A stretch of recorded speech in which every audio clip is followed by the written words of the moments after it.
관절염 환자는 강도 높은 운동을 해서는 안 된다, 혹은 해야 한다. 여러분은 어떻게 생각하시나요? 퇴행성 관절염과 걷기 운동의 상관관계에 대해 오랫동안 연구해온 로랜드 창 교수를 만나보겠습니다. 교수님 안녕하세요. 주로 어떤 연구를 하고 계신지 본인 소개 부탁드리겠습니다. Sure.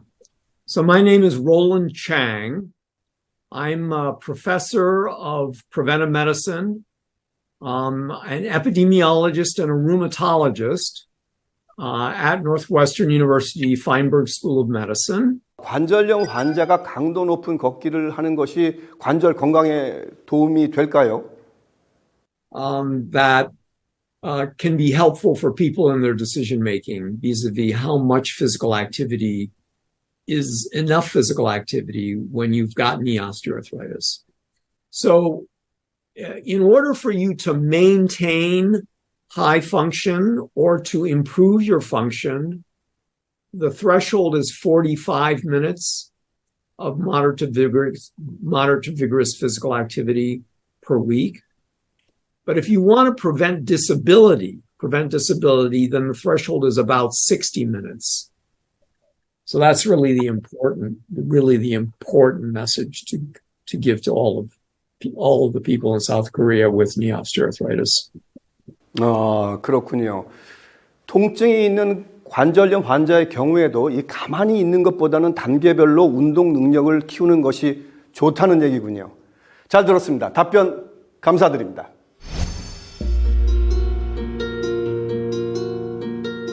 사실 걷기 운동이 관절 건강에 도움이 된다는 건 많은 이들이 알고 있지만은 생각만큼 실천하기가 쉽지 않습니다. 조금만 움직여도 통증이 몰려오는 이지연 씨처럼 말이죠.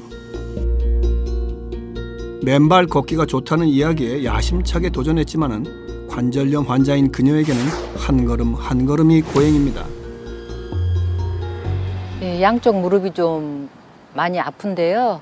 좀 무리가 가면 안 될 것 같아서 좀 천천히 운동을 하고 있어요. 갱년기 이후부터인 것 같은데 좀 지나고 나면 괜찮겠지 하고 그냥 지인 따라서 등산을 갔다가 그때부터 조금 많이 안 좋아진 것 같아서. 한번 망가진 관절은 쉽게 돌아오지 않았습니다. 집으로 돌아온 지연 씨.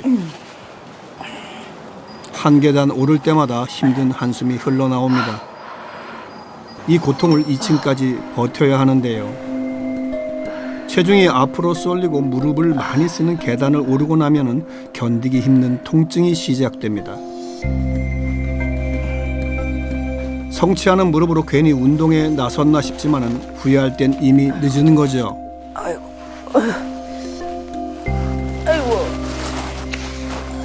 이쯤 되면 편히 앉아 쉬는 것조차 쉽지 않습니다. 이젠 그녀의 필수품이 된 무릎 보호대. 이것 없는 외출은 생각지도 못합니다. 평지 걸을 때는 괜찮은데 운동할 때는 조금 오래 걷거나 계단 오르거나 내릴 때 통증이 와서 그래서 경사가 있는 곳에 걸을 때는 꼭 제가 보호대를 하고 그러고 다니고 있어요.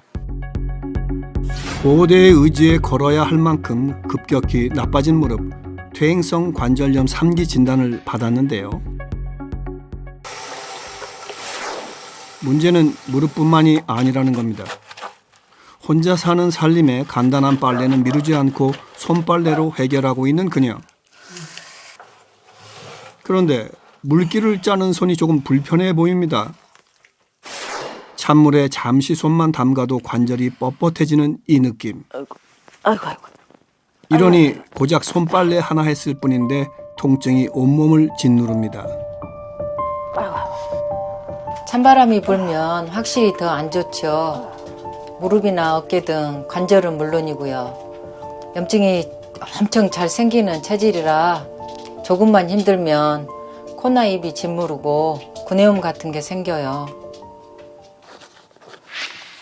50대 이후 갱년기가 오며 관절부터 시작해 하나둘씩 아픈 곳이 터졌습니다. 지난 10년간 참 힘든 세월이었답니다. 결국 암까지 진단받게 되었는데요. 몸에서 보내는 신호를 무시한 탓이었죠. 무릎, 허리, 어깨 어디가 먼저 망가졌는지 모르겠는데 관절 한 군데가 틀어지니 점점 운동하는 것도 안 하게 되고 또 그렇다고 몸을 방치하다 보니까 어느 순간 암도 생긴 것 같고 또 암이 생기니까 또 뒤로 도미노처럼 건강이 무너지는 것 같아요. 협심증도 오고 골다공증도 오고 또 이곳저곳 안 아픈 데가 없어요. 남편 없이 아들 둘을 혼자 키우며 치매 어머니까지 돌봐온 지연 씨. 자신의 건강은 미처 돌볼 틈이 없었는데요. 문제는 그뿐만이 아니었습니다. 사실 제가 진통제 또 부작용이 있고 또 항생제 부작용 그러다 보니까 부종과 알레르기가 올라와서 정형외과를 못 가고 있거든요. 극심한 통증에도 참을 수밖에 없었던 이유가 있었군요. 관절 통증보다 알레르기 부작용이 더 무서워 오랜 세월 찾지 않았던 병원. 이번 기회에 제대로 진료를 받기로 했습니다. 오셨어요? 여기 앉으시고요. 주신 거 있으시고요. 11년간 수많은 관절염 환자를 살펴온 박유정 전문의를 만났습니다. 그녀의 상태는 어떨까요? 네, 뭐 무릎이 상태가 이렇게 썩 좋은 편은 아니에요.